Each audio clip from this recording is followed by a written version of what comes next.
John Hussain साहब हमारे साथ हैं, ज़रा उनको हम वेलकम कर लेते हैं। अस्सलाम वालेकुम जॉन। वालेकुम। बहुत बहुत शुक्रिया सलमान साहब और शामी साहब मुझे बुलाने के लिए।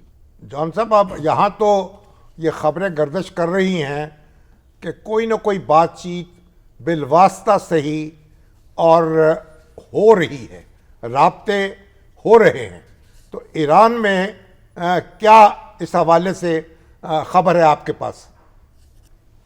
शामी साहब, आपने खुद ने बहुत खूबसूरत बात की कि सालिसी जो इसके अंदर वर्ड है वो अप्रोप्रिएट जो है वो यूज करना चाहिए कि सालिसी नहीं, सिफारतकारी। जो आपने कहा मेरे ख्याल में जो सही सहूलतकारी। मुझे समझ में आया, सहूलतकारी। सहूलतकारी सालिसी नहीं है, सहूलतकारी है। तो इनडायरेक्ट टॉक्स बिल्कुल जो मुल्कों के साथ है, जो डायरेक्ट टॉक्स हैं, सॉरी, जो मुल्कों के साथ हैं, पाकिस्तान के साथ भी बात हुई, रशिया के सरगे लेवरोव के साथ भी बात हुई, अजरबैजान के साथ भी बात हुई, ओमान के साथ भी बात हुई, तुर्की के साथ भी बात हुई, इजिप्ट के साथ भी बात हुई। सारे ममालिक कोशिश कर रहे हैं और पाकिस्तान बिलखुसूस कोशिश कर रहा है कि किसी तरीके से अमेरिका और ईरान को एक पेज पे ले आया जाए। लेकिन यहाँ जो मुझे मालूमात हासिल हुई है, मैंने सबसे कंफर्म भी किया, ऑफिशियल से, मुख्तलिफ इदारों के ऑफिशियल से कंफर्म किया है। उन्होंने मुझे कहा है कि ईरान ने ऑलरेडी कंडीशंस दे दी हैं, किसी से बात नहीं हो रही डायरेक्टली अमेरिका अमेरिका और इसराइल के हवाले से कि अमेरिका के साथ डायरेक्ट बात की जाए।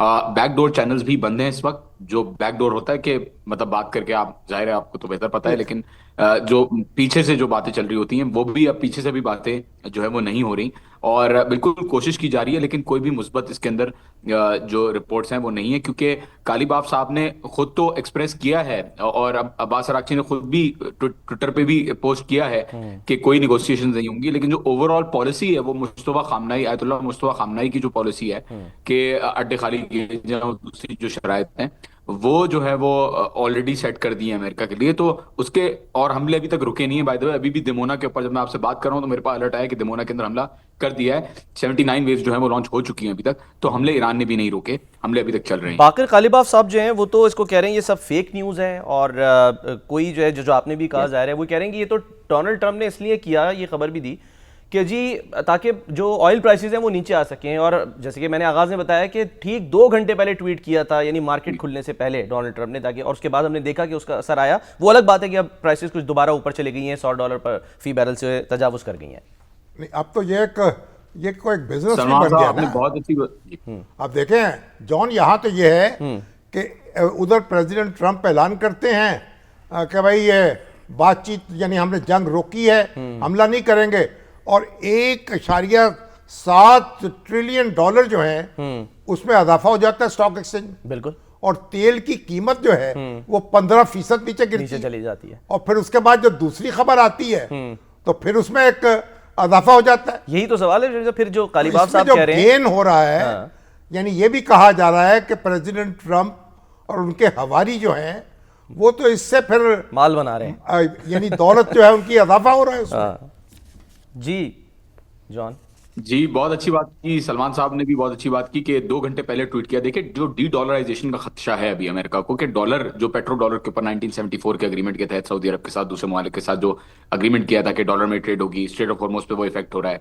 चाइना के पास रिजर्व बहुत मौजूद है और जंग के हवाले से ऑलरेडी, क्योंकि अमेरिका स्पेकुलेशन पे चलता है, उनकी पूरी इकोनॉमी स्पेकुलेशन के ऊपर बेस्ड है, तो एक हद तक ही ये कंट्रोल कर सकते हैं साइकोलॉजिकली, मार्केट को एक हद तक ही इन्फ्लुएंस कर सकते हैं। क्योंकि अपनी खुद की भी क्रेडिबिलिटी, एक प्रेसिडेंट ऑफ यूनाइटेड स्टेट्स जब स्टेटमेंट देता है और उसके बाद फौरन कुछ और हो जाता है, तो उनकी खुद की क्रेडिबिलिटी भी हार्म हो रही है। और आपने बिल्कुल सही कहा कि हमने देखा है कि ऑल्दो इंक्रीज हुआ स्टॉक एक्सचेंज के अंदर, लेकिन फिर हालात जो है वो दोबारा बुरे होना शुरू हो गए। अब ये ऐसी खबरें देते रहेंगे शामी साहब और सलमान साहब, मुझे लगता है ऐसी खबरें देते रहेंगे। लेकिन पॉइंट कोई नहीं है, क्योंकि ईरान ने क्लियर कर दिया है कि यहाँ पे जो हालात हैं उस हिसाब से ईरान जो है वो ड्राइविंग सीट पे बैठा हुआ है और ईरान डिटरमिन कर रहा है कि किस तरीके से इस जंग का रुख जो है वो किधर जाएगा। और लेकिन जहां तक जॉन, बात जंगों के दौरान ये कर रहे होता हैं तो डोनाल्ड, है ना, माजी में भी जाहिर है, अगर कभी भी हुआ तो बैक चैनल राब्ते होते बिल्कुल हैं। बिल्कुल। और डोनाल्ड ट्रंप ने जैसे खुद हवाला दिया कि जी जिस सलमान ईरानी साहब, एहलकार से मेरी बात हुई है मैं नहीं बता सकता वो कौन है, क्योंकि अगर बता दिया तो उसको शायद निशाना बनाया जाए, मार दिया जाए उनको। तो ये भी क्या, ये इसराइल की तरफ ही जाहिर है इशारा समझे ना इसको, कि वो मार देगा, क्योंकि माजी में, अभी रिसेंट माजी में यही क्या हुआ 28 को, इधर मुज़ाकरात चल रहे हैं, खबर आ गई कि जी ईरान तैयार हो गया है सब कुछ रोकने के लिए, वो अपनी इन्रिचमेंट, और जनाब इधर जो है वो हमला कर देता है इसराइल। जी, ईरान ने एक वक्त बनाया है बातचीत करने के लिए इनसे, अमेरिकन से, और उनके अंदर जिनको नॉमिनेट किया गया है उसके अंदर जो है वो इमाद, गदर, खैबर शिकन, हाज सुलेमानी, और जरा ये भी कह रहे हैं कि अब खुर्रम शहर की भी उसके अंदर आमादगी जो है वो हो सकती है कि वो जाहिर जाहिर आ जाए अंदर। तो ये ट्रम्प साहब जो बातें करते हैं, मुझे लगता है कि वो अपने आप से ही खुद से ही डिसाइड कर लेते हैं कि वो खुद ही निगोशिएट कर रहे हैं और डील भी खुद ही बना के वो बैठ जाएंगे। लेकिन हालात अनफॉर्चुनेटली, सलमान साहब बिल्कुल सही कहा आपने, ट्रेडिशनल मॉडल्स में नजर आता है कि बैक चैनल्स यूज होते हैं और होते हुए नजर आया है हमें हिस्ट्री में भी। लेकिन ईरान की सिचुएशन इस वक्त बहुत मुख्तलिफ है, क्योंकि यहाँ पे एक तो 3 दफा पहले भी निगोशिएशंस करके एक दफा सक्सेसफुली जेसीपीओ एग्रीमेंट किया, उसको फाड़ दिया, 2 दफा जो है वो जंग कर दी, और अब जो आयतुल्ला अली खामनाई को शहीद किया है, ये बहुत बड़ा वाकया है, ये कोई छोटा वाकया नहीं है। यहाँ पे जो ट्रस्ट की जितनी भी जो भरोसे की जितनी भी उम्मीदें थी, जितना भी थोड़ा बहुत भी बचा हुआ था, वो भी खत्म हो गया, क्योंकि आयतुल्ला अली खामनाई जो है वो विलायत फकीह के निजाम के अंदर वली फकीह हैं। वो ना सिर्फ एक मुजतहिद हैं बल्कि as a leader, as a जाहिर इमाम के तौर पे देखे जाते हैं, क्योंकि शिया इस्लाम के अंदर इमाम जो है वो गैब में है। तो एक बहुत बड़ी बात है कि टारगेट किया आयतुल्ला अली खामनाई को, और किसी भी तरीके से बैक चैनल्स पे भी, मैं आपको जैसे पहले बता रहा था, बिल्कुल नजर आता है कि फ्रंट पे आप दिखा रहे होते हैं, माचोइज्म दिखा रहे होते हैं, लेकिन बैक पे जब इनडायरेक्ट टॉक्स हो रही होती है तो उसके अंदर कुछ सिग्नल्स होते हैं। फॉर एग्जांपल हमलों के अंदर कमी आती है, दोनों साइड जो है वो रुक जाती हैं, लेकिन नहीं, यहाँ इसका पे एक रुकने इशारा का मिला है कोई ना, आंसर कतर ने नहीं कहा है नजर आ रहा। जुमेरात से कतर पर कोई मतलब यानी कि मिसाइल या कोई ड्रोन नहीं गया है। आप बहरीन, कुवैत, सऊदी अरब और इसराइल, इन चारों को देख लें, इनके अंदर कल रात को भी कुवैत के अंदर पावर जो है वो खत्म हो गई थी काफी सारे इलाकों में। यूएई के अंदर जो है वो हिट किया गया, सऊदी अरब के अंदर जो प्रिंस सुल्तान एयरबेस है उसको हिट किया गया, इसराइल के अंदर बहुत बड़े पैमाने पे, इसराइल तो क्योंकि रिपोर्ट नहीं करते, लोगों को लगता है कि सिर्फ ये मिडिल ईस्टर्न ममालिक के ऊपर ही मार रहे हैं, बहुत बड़े पैमाने पे मुख्तलिफ शहरों के अंदर 12 से ज्यादा शहर है जिनके ऊपर एक साथ टारगेटिंग की गई और एक साथ जो है वो लॉन्चेस हुए हैं और एक साथ लगे भी हैं इंपॉर्टेंट मकामात के ऊपर। इनफैक्ट दमोना के ऊपर दोबारा हिट किया है। तो सलमान साहब, आई थिंक जो हालात हमें नजर आ रहे हैं, जो जो मैं यहाँ पे बैठ के देख रहा हूँ, यहाँ तो मिसाइलें उड़ती भी जा रही हैं, लग भी रही हैं, और मतलब कोई रुकावट, कमी पेशी जो है वो किसी भी चीज के हवाले से नहीं आ रही। कतर के हवाले से जो आपने बात की वो सही की, क्योंकि जहां से अटैक होता है वहीं पे रिस्पॉन्स होता है। तो कतर अगर कल को दोबारा इंगेज करता है, उनके स्ट्रैटो टैंकर्स, उनके रिफ्यूलर्स दोबारा इंगेज करते हैं इसराइल और अमेरिका को जो है वो फ्यूल देने के लिए, तो जाहिर है उनके ऊपर दोबारा, या वहां से अगर हमला होता है तो दोबारा उनके ऊपर भी किया जॉन जाएगा। क्विकली बताइएगा, लेकिन जो तेहरान में टैक्टिकल या ईरान में ओवरऑल क्या इस वक्त सिचुएशन है? यानी जाहिर है हमले हो रहे हैं, सब कुछ हो रहा है, तो क्या चीजें तेहरान में हाँ। कोई रहायशी इमारतें मुतासर हुई हैं और ये खबर आ रही है कि लोग बेघर हुए हैं अच्छी खासी तादाद में। जी शामी साहब, बिल्कुल 40,000, मेरी जो मालूमात है उसके हवाले से 40,000 के करीब जो स्ट्रक्चर्स है, उससे ज्यादा बल्कि स्ट्रक्चर्स को हिट किया गया, डैमेज किया गया, डिस्ट्रॉय किया गया, जिनमें से 90% जो है वो रेजिडेंशियल यूनिट्स हैं, रेजिडेंशियल इलाके हैं। उसके साथ 250 के करीब हॉस्पिटल्स, मेडिकल फैसिलिटीज, फार्मेसीज और आईसीआरसी के ऑफिसेज, रेड क्रिसेंट सोसाइटी के ऑफिसेज, रेस्क्यू टीम्स, 48 एम्बुलेंसेज, 200 से ज्यादा, 208 बच्चों से ज्यादा बच्चों को शहीद कर दिया गया। एक बिल्डिंग के अंदर तो तेहरान में ऐसा हमला किया कि 7 बच्चे थे, सातों के साथ जो है वो शहीद हो गए।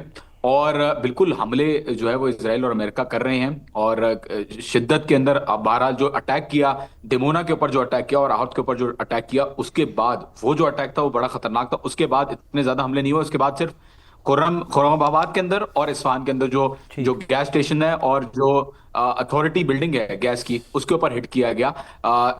बिल्कुल सही कहा आपने, लोग बेघर तो नहीं हुए हैं, लोग का घर गया है, लेकिन उनको घर के रिप्लेसमेंट के तौर पे जो दूसरे इलाके हैं, क्योंकि ईरान एक बहुत बड़ी जगह है, 1.6 मिलियन स्क्वायर किलोमीटर का एरिया है, तो दूसरे इलाकों में हुकूमत ने घर भी दे दिए हैं। होमलेसनेस बिल्कुल भी मैं सच कहूंगा नजर नहीं आ रही। हाँ, घरों की डिस्ट्रक्शन नजर आ रही है, लेकिन बेघर होते हुए लोग नजर नहीं आ रहे। उनको लोगों को शिफ्ट भी कर देती है हुकूमत, और मुआवजा भी दिया गया है लोगों को। साथ ही साथ बच्चों को 20 मिलियन रियाल हर महीने मिलेंगे 2 साल तक, जो भी बच्चा अभी पैदा होता है, और मुफ्त इलाज और दूसरी चीजें, अर्जा जो मिलता है ईरानियों को, वो भी चल रहा है। जॉन, ये बताएं कि जो अली लारेजानी की जगह जो मोहम्मद बाकर दिलकदर जो मुकर्रर हुए हैं, इनके बारे में क्या कहेंगे आप? इनको क्या क्या मुतदिल मजाज समझा जाता है या एक सख्त इनकलाबी हैं? शामी साहब, बहुत अच्छा सवाल है और बहुत सख्त इनकलाबी हैं। देखें, ये डेप्यूटी कमांडर इन चीफ रहे हैं आईआरजीसी के, रमजान गैरिसन के ये हेड रहे हैं, कमांडर रहे हैं आईआरजीसी में खुद से, इंटीरियर मिनिस्ट्री में ये रहे हैं, जस्टिस डिपार्टमेंट में ये रहे हैं। इनका जो एक्सपीरियंस है वो बहुत ज्यादा डायरेक्टली इन्वॉल्व रहा है, स्पेशली बसीज को हैंडल करने में, और जो हिजबुल्लाह और दूसरे ग्रुप्स को हैंडल करने में उन्होंने डायरेक्टली किरदार अदा किया है अपना। तो अली लारजानी तो फिर भी उसूल पसंद, सॉरी, इस्लाह पसंद थे, वो रिफॉर्मिस्ट थे, उन्होंने इनकलाबी थे लेकिन रिफॉर्मिस्ट थे। ये जो है वो रिफॉर्मिस्ट नहीं है, ये बिल्कुल सख्त इनकलाबी और इनके अंदर बिल्कुल भी अनकॉम्प्रोमाइजिंग अनकॉम्प्रोमाइजिंग कहा जाता है, ये बात भी नहीं करेंगे किसी से अमेरिकन से, जिस हवाले से मुझे तफसीलात मौसूल हुई हैं। तो एक लीडर जब जाता है उसको रिप्लेसमेंट में एक और सख्त लीडर जो है वो ईरान में सामने नजर आता है हमें आता हुआ।